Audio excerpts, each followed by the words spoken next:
We have the difficult road ahead, not the world. And where is the money going to come from? Where are we going to get it? We have to start saving. And I think we're going to get more days like this. I think the dollar is going a lot lower. And that's just going to put more upward pressure on import prices that will add to the upward pressure from the tariffs. Gold and silver are both in play. As central banks turn away from the dollar and inflation heats up, gold is rising, and fast. In this video, Peter breaks down what's driving the shift and why mining stocks may be the biggest winners. Don't miss what's coming next. They should invest abroad right now. They should get out of overpriced U.S. stocks. They still have a long way to fall. And they should get into the stocks that I own, the value stocks trading outside the United States that are going to benefit from, these new trade relationships and capital flows. They should invest in emerging markets that are really going to be liberated from having to prop up the U.S. economy. They should own mining stocks, precious metals mining stocks that will benefit from the rising gold price. I mean, gold's over 3,000. It's going higher as the world de-dollarizes. And, central banks are going to be buying more gold and less treasuries. That's great for gold mining stocks. That's not good for the U.S. government because who's going to buy those treasuries? The deficits are going to be much bigger in this recession. I think the Fed is going to buy them, and that's going to be even more inflation. So not only are the tariffs going to be pushing up prices, but so will inflation that the Fed's going to create. And the weak dollar is going to add to the pain of the tariffs. They were originally trying to tell us that a strong dollar would offset the tariffs. And I said, that's not going to happen. The dollar is going to weaken. And it is weakening. It's at the lowest today it's been since October last year, but it's down over 2% today. And it's one of the worst days in the history of the dollar trading. And I think we're going to get more days like this. I think the dollar is going a lot lower. And that's just going to put more upward pressure on import prices that will add to the upward pressure from the tariffs. Of course, it's very easy to do. If you think about the U.S. economy in 1944, 1945, we had a wartime economy. All of our factories were making ammunition and tanks and fighter planes and stuff to support the war effort. Now, there were actually economists back then who were worried about the U.S. economy because they thought, hey, when the war ends, it's going to be a big recession because, all these factories aren't going to have to make bombs anymore. So what are they going to do, right? They forgot that before they were making bombs, they were making sewing machines and washer dryers. Before they were making tanks, they were making automobiles, right? But the American economy had retooled to provide stuff for the military. But when the war was over, the factories didn't shut down. The workers didn't get laid off. In fact, 20 million men got laid off from the Army, the Navy, and the Marines, and they got jobs, back stateside.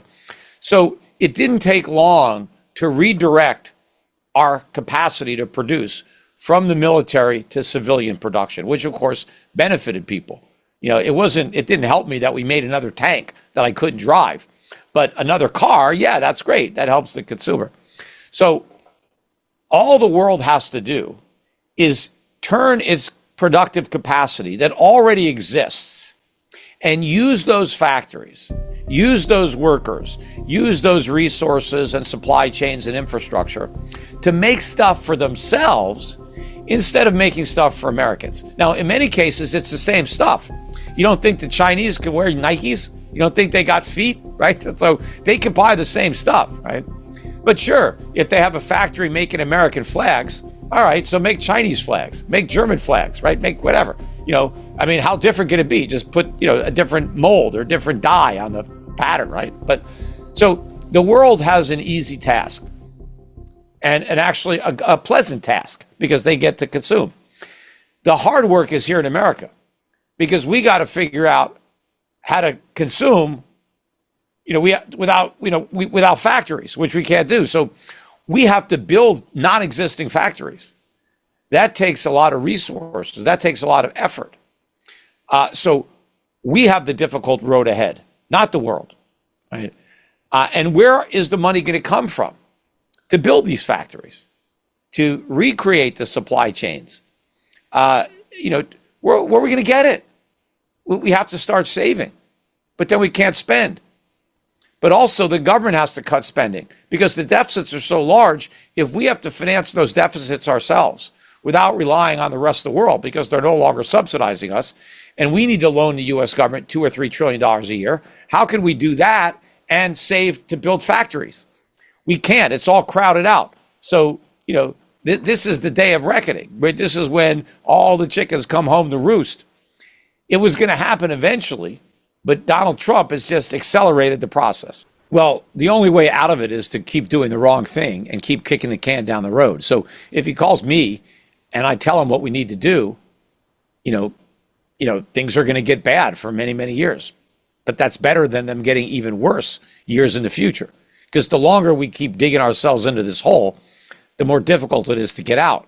So I want to just bite the bullet and do what needs to be done.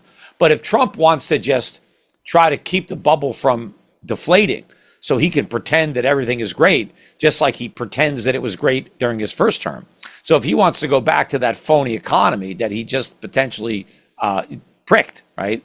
He needs to cancel these tariffs. He needs to figure out some face-saving way to do it so it doesn't look like he just was wrong and he made a mistake.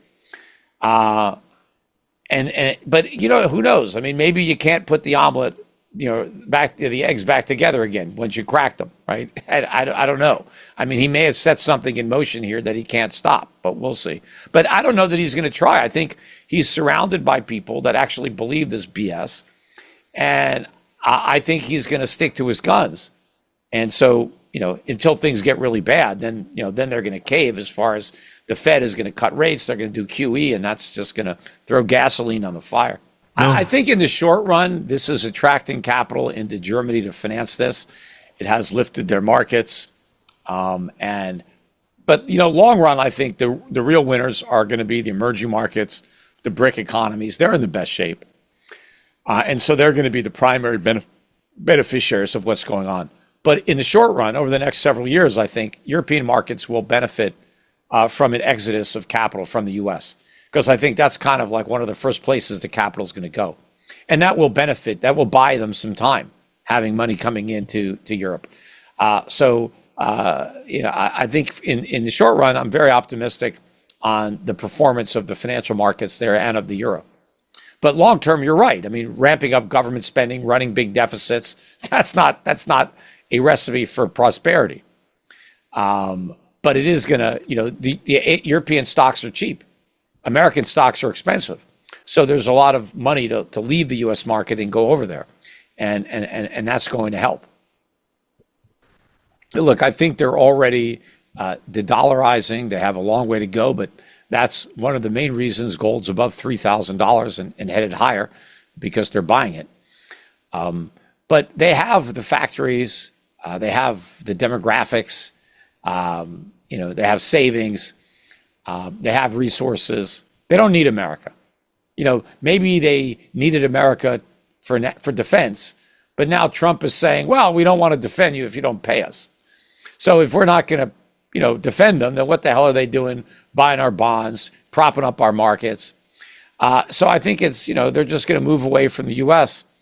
And, the key to economic prosperity is just limited government, free markets. So the freer the markets, the smaller the government, the bigger the economy, the wealthier the people.